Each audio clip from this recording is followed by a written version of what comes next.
shaky thing. Poppin', lock and stop and let it hang.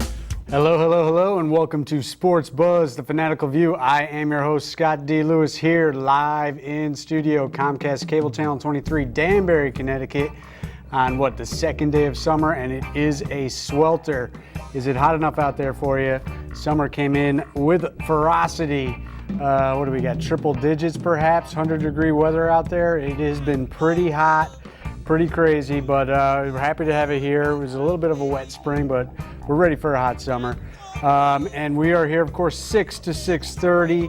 Live, and the phone lines will be open. 203-792-4101 is that number. You can give a call. And usually you hear the silky smooth sounds of Mr. Bob Rowe Jr.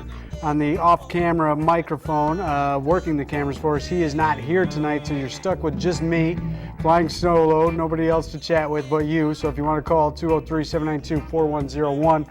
Bob, of course, has his show Spotlight on Tuesday nights at 9 and Wednesdays at 12, and he's also a big part of Westerners Roundup, which follows us at 6:30, goes 6:30 to 7 o'clock. That show re-airs on Fridays, 1:30 to 2 o'clock. Our show re-airs also Friday, 1 to 1:30. In the studio, in the control room, it is Mr. Mike Toohey running things director-wise, from his show Expose Cinema. Friday nights, you can check his show out, 10 o'clock, and Wednesdays, that re-airs at 11. And John Newmuller doing Danbury Live. His show is Saturday, 7 o'clock, and Tuesday at 11. I think I saw Barb Keidel hanging out in the studio. You can watch her tonight at 7:30. I don't know who she has on this evening, but she's live, I believe. These days, her show tonight at 7:30. You can check that out. So that's the guys, the crew. And as I mentioned, Bob is down at the Westerners game tonight, and it was a big game last night for the Westerners. They're off to a bit of a slow start, struggling out of the gate. They can't seem to get a game where they hit and pitch at the same time. The games that they have pitched well, they haven't hit. There were actually no hit the other night on the road, which was not a good situation for them. But they did come back last night, and in a highly contested game, it was the tempers flaring as the heat index went way up as they played Keene Swamp Bats in a game down at Rogers Park, and things got pretty out of control. In the New England Collegiate Baseball League, there is a rule: no running over the catcher on a play at the plate. And a Keene player decided that he was going to disobey that rule, and he ran over the Westerners catcher on a play at the plate, and that caused a little bit of a dust-up. The Keene player was ejected from the game, and warnings were issued to both sides of the teams as their tempers were flaring and a little bit close to a brawl broke out. When the dust settled and the warnings were handed out, the Westerners went ahead and beaned Keene's next batter, and the benches then cleared, leading to another near dust-up. Thankfully, no fight actually took place, no punches were thrown, but it was pretty ugly, and a lot of words were spoken. That led to the ejection of the Westerners pitcher and also the ejection of head coach Jamie Shevchik, automatic ejection for that situation. And head coach Shevchik will be suspended for one game, and they are playing tonight, so he's suspended for their game against North Adams this evening. Pitching coach Sean Fesh will have duty as the manager this evening. And then the biggest part of the game was after that, the Westerners were down 6 runs following the dust-up, and they came back and rallied and won the game against Keene, the defending champions of the NACBL. So it was a big win for them last night. Gets their record up to 4-6, not great, but still, maybe they were saying after this game, this could be a unifying moment for the team, a launching off point as they get their act together, and maybe this motivates them, and now they know that each other have their backs, and they can go together in a battle with each other and move forward. But really, it's been a situation where the nights that their pitching is let down, they've hit and scored a bunch of runs, but they haven't been able to outscore the opposition. And then the nights that they've pitched well, they've been shut down. So they need to get some consistency, and they need to get the bats going on the nights that the pitching is going. And overall, they need the pitching to be a little bit better because they have hit well. They are the team that set the record for highest batting average by a team last year, 298 batting average as a team, which was an NECBL record. So you know they can hit, and so far this year they have proven that they can do that. And they have come back and rallied in games that were down, not always to come back to win, but they have always shown the spirit to rally and come back and make a game when they have been down. So if you haven't been down to Rogers Park yet to check out the Westerners, you should do so. They are home this evening. The games are always at 6:30. They are on the road tomorrow night. Saturday they will be back home for a 6:30 game, and then Monday they will be home. So you have a chance to see them this weekend. Also worth mentioning, the Whalers have a few things going on. They have an all-star game, and they have a tryout. I believe it's an open tryout for the public to see. So if you're into the Whalers, the Danbury Whalers, local hockey team, you can go down, escape the heat maybe, go to the ice rink, get inside tomorrow night, and you can check out the the tryout for the Whalers team tomorrow night down at the Danbury Ice Arena. And then they have a game, a all-star game with former players, I believe it is, coming back and playing on Saturday night. So some stuff going on with the Whalers this weekend, so you can go and check them out. Before we get into the MLB baseball, let's talk about golf real quick as we look at the national sports scene. It was the U.S. Open this past weekend, and it was an interesting Open. Started off where it looked like, and it sure sounded like the networks, of course, salivating over one Tiger Woods as he got himself off to a hot start and actually had sole possession of the lead for a short period of time on day 2, Friday. And the U.S. Open course, Olympic course they were playing out in San Francisco, was playing very tough for all. So the scores were way down. I think, the highest point in time on day 1, Michael Thompson was about -4, and that was the highest anybody got. For the most part, everybody was under par or maybe sitting at -1 or even, the leaders, through the whole course of the weekend. And Tiger had sole possession of the lead for a short period of time on Friday afternoon at -1, but he came unglued, and the comeback tour, that is Tiger Woods, did not happen as he completely fell apart, fell all the way down to +10. He went from -1 to +10, and the networks were scrambling to find a new story because they are just desperate to see Tiger compete in these major championships, but he could not do it.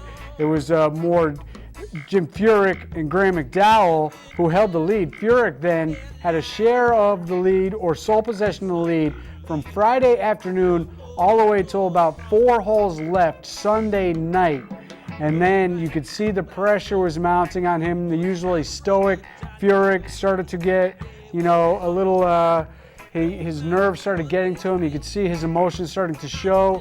His swing was starting to come unglued a little bit. He was kicking his foot out, I noticed, on some of his shots. He was starting to miss the fairways, and the fairways were hard to find anyways, narrow fairways, and the greens were tough. And, he played such a steady game throughout the weekend, but he really had some problems coming down the stretch, and the pressure of it, I think, got to him, and he was unable to finish the deal. And we see right there, he ended up in the thick of it. He had a shot go way left. He hooked. It looked like me, basically. If you've ever seen me play golf, I'm in the woods quite often. That's why I don't play that often. But he hooked a shot. It was a miserable shot. He actually had a chance, though, still.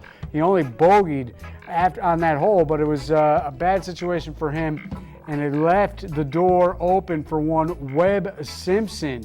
So again, as we come down the stretch, we're looking at another first-time major champion winner for these golf events. It's been one after another for the last 3 years, maybe now, 2-3 years, every single one. And we see Webb Simpson there holding the trophy as he did finish it off, coming in first place. He sat in the clubhouse posting the score he had and just waited and watched as McDowell and Furyk were trying desperately to force a playoff or win it outright, but neither one of them could get it done on the last 2-3 holes.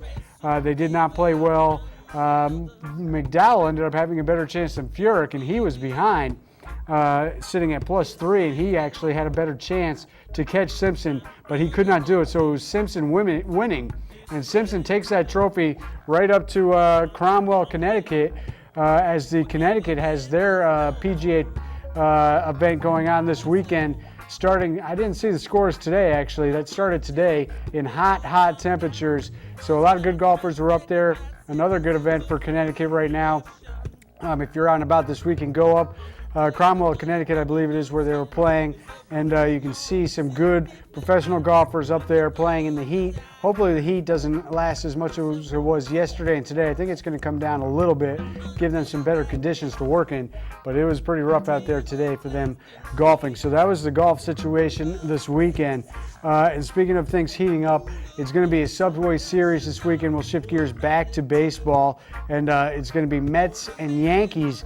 The red-hot Yankees riding a 10-game winning streak. It looked like the Yankees were just going to run the table, basically, never lose, win outright, and just run away with the division, run away with the American League, and probably run away with the World Series and just go undefeated the rest of the way. Their longest winning streak since 2005, as the Yankees ran off 10 straight against the National League East, beating up on the Braves. It started when they beat up on the Mets in the Bronx last weekend, 2 weekends ago, as they swept the Mets, then they swept the Braves, then they swept the Nationals, which was impressive because the Nationals had run back-to-back sweeps in their series against the American League, sweeping the Red Sox and sweeping Toronto before coming home and losing 3 straight to the Yankees down there in D.C. So that was an impressive showing. It was all about pitching for the Yankees. But finally, the Braves get a little payback. With the snafu of the schedule, they get the Braves twice in the interleague play this year, which is the first time that's happened where, besides the natural rival, the Mets, they played a team twice. And all the baseball teams have had this situation going on with the teams playing more than one team twice in interleague play this year. I'm not sure why that is the scenario in interleague play right now this year, but that is what's going on. So the Braves win 2 out of 3 in the Bronx, snapping the Yankees' 10-game winning streak and sending them to Citi Field, riding a little 2-game losing streak. And the Mets, meanwhile, after they had a nice road trip and they were looking good coming home, they lose 3 straight at home against Cincinnati, and it looks bad for them, but they bounce right back in large part due to the performance of R.A. Dickey, who is just reaching uncharted territory right now, putting up performances that we haven't seen in quite some time, back-to-back games where he's gone the distance throwing that knuckleball, and they swept Baltimore. So they're coming in riding a 3-game winning streak, and they are looking good right now, sitting at 38-32, and it's going to be Dickey against Sabathia in the nightcap closer out of the series Sunday night. That'll be on ESPN in the evening, so fans will be able to see that to close out the weekend. The Mets are hoping that they can get a little redemption for being swept in the Bronx just a couple weekends ago. They'll look to pay back their crosstown city rival there, the Yankees. The pitching matchups, aren't great for the Mets. They've got Nice starting off tomorrow night against Pettit. Pettit was a little shaky in his last outing against the Nationals, but the Yankees bailed him out and they won. Pettit's been giving up the long ball, but he's also been pitching well in other games. He's been giving them innings and striking out a lot of guys. So overall, Pettit's rebirth here as he has come back after taking a year off has been good. As we like to say, he has enhanced the pitching performance of the Yankees pitching rotation, giving them a little juice, if you will. And speaking of Pettit, juice, performance enhancing, how about Roger Clemens, and how about that wasted court trial that took place as they tried to get Clemens on perjury charges, saying he lied to the face of Congress a couple years ago when they had him talking about steroids there, and he said no, he had never done it, even though he was named in the Mitchell report, and everybody knows that he did in fact do it. The court case that took place and that he was just acquitted of, they found him not guilty on all charges, was a total sham. Most of the evidence was not admissible in this court case. So I'm not even sure why they went ahead and had the court case. If they couldn't admit all the biggest parts of this case, all the most damning testimony and evidence, why bother going through it? It was a waste of the taxpayers' money. It was a waste of everybody's time. It sure made Clemens look bad. It made Pettit look bad because he backpedaled on what he said to Congress, where he said 100% that Clemens did use HGH. Then when he was called to trial and he wasn't, in trouble as far as being caught for perjury to Congress, he was able to backpedal and say, well, there's a 50-50 chance I did misremember, as Clemens so famously said years ago in that Congress day in court there. So anyways, he gets off. But back to what is, more important is what is going on the field. The Yankees now sitting 2.5 games clear of Baltimore, as the Mets did the Yankees a favor. If Baltimore had not lost and gotten swept, they could have been back in first. They're sitting at 38-30 right now in the American League East. Tampa Bay, and you know how I love Joe Maddon, the classy guy that he is. They run above board situations. They don't ever cheat, do anything, where they are doing anything that's not good for the game. How about what took place the other night in D.C. against the Nationals? Davey Johnson, who had some insider information because he knew the pitcher in question who came out in the bullpen from the Rays. He had the umpires go check the glove of the reliever coming out of the Rays bullpen for pine tar, and they did in fact find pine tar, a foreign substance, in the glove of the Rays reliever. And of course, Joe Maddon, who loves to tweet, Mr. Tweet Man himself, goes all Twitter on us and says it was Davey Johnson who was cheating, not the Rays who were cheating. And it was it was a cowardly act, much like he called the Red Sox cowards the other week when they beaned his guy for calling Fenway a dump. And more of the same from Joe Maddon, who doesn't like to he thinks that he's above it all. He's a cocky, arrogant, smug individual, and his Rays think they're better than everybody else. But they're sitting at 38-30 right now, 3 games out of first place, behind the Yankees, behind the Orioles, and the Red Sox creeping up a little bit as they are getting their act together. We see right there, Daisuke had made his return. He's looked okay so far. We'll see how he does in his next outing. But they have taken care of business at home as of late. They're trying to get their record at home above 500. Amazingly, they're coming in 16-19 right now at home. Who would have thought the Red Sox, who always play well at Fenway, would be 3 games under 500 at this point in the year at home? They're actually better on the road, 19-14 they are. So they have gotten back over 500 right now, sitting at 35-33. Their pitching and their bullpen really has been very well. They're going to start to get some guys back and healthy. Cody Ross just came back and he hit a home run in his first game back. But they're waiting now for Crawford, who is starting to take live batting practice, so he's not far off. And Ellsbury is, forget the fact, everybody forgets Ellsbury, who was second in MVP voting last year, had an incredible season. He's been out basically in the entire year as he got hurt in their first homestand, and he's been out this entire time. The offense has, had their moments where they have done very well, but they've also had their moments where they've been shut down. Pedroia has been in and out of the lineup. He's missed the last couple games, but he's supposed to be back this weekend. And Youkilis had his time out. He's back, and he's starting to hit well, and he's hitting well amidst trade rumors, trade speculations. It seems as though they're looking to move Youkilis. They might be able to do that. They might decide they want to keep him. I mean, he's a homegrown talent, a guy that came right up out of their system. The longest tenured Red Sox on the staff right now in the organization. So it'd be tough to see him go, but they are leaning in that direction as trade rumors start to swirl around Youkilis. But thankfully, he's starting to hit, for the good of the team right now while he's there, and also they'll raise his market value so they can get more for him. We look around the standings in the Central, things still a little tight right there as the Cleveland Indians, winners of 3 straight, they have moved ahead of the Chi Sox 36 and 32, and the Chi Sox struggling a little bit right now, 3-7 in their last 10. They have fallen a game behind Cleveland. Detroit still struggling, but actually playing better right now. 7 and 3 in their last 10, so they are doing better. But they're still under 500, 2 games below 500. But maybe, just maybe, they're creeping up and trying to get their act together. Much like the Los Angeles County, Anaheim Angels, California Angels, whatever they want to be called, they are 7 and 3 in their last 10. They are moving up in the standings, 5 games clear of 500 right now, but they're still 5.5 out of first place, as the Rangers running red hot once again, 9-1 in their last 10, winners of 6 straight, and they lead the West right now.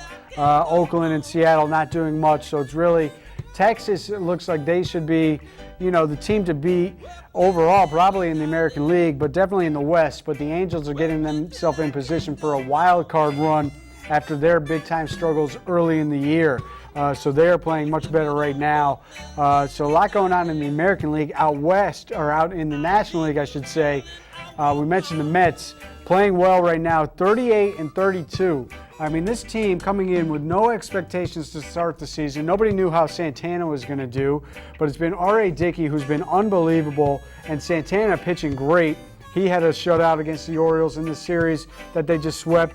They had back-to-back 5-0 games they played against those Orioles. It was Dickey, and then it was Santana as they got things together, and they ride this little sweep of the Orioles into the series, Subway Series against the Yankees.